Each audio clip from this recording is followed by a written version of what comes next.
So yan guys, papunta kami sa taniman ng mga pitsay dito. Yan mga gulay dito.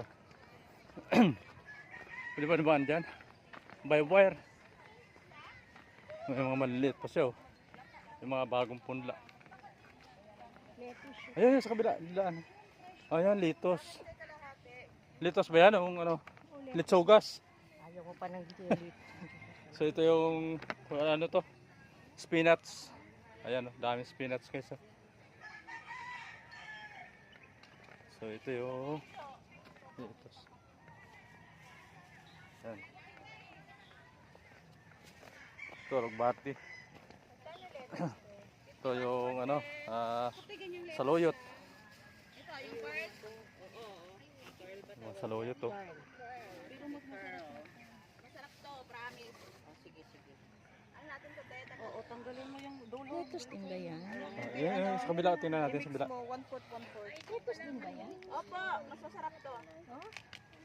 Pwede mo na yan pagbakin. Ayan sa kabila eh. Ano to? Gano'n. Sige nga magsalad na ako.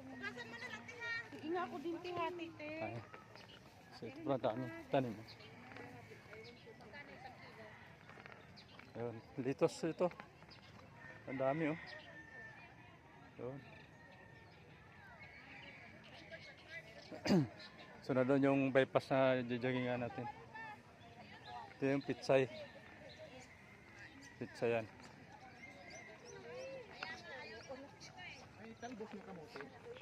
Ayan.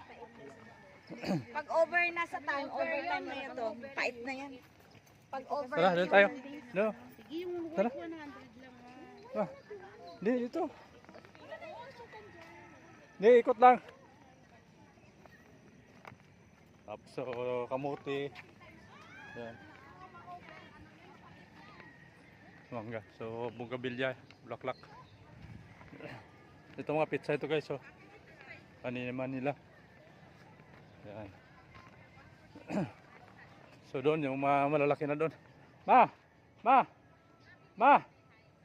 Doon sa mga malalaki oh. Yan, ikot to. Ano mo yan? So may tagusan dito, mamaya punta tayo doon. Yan.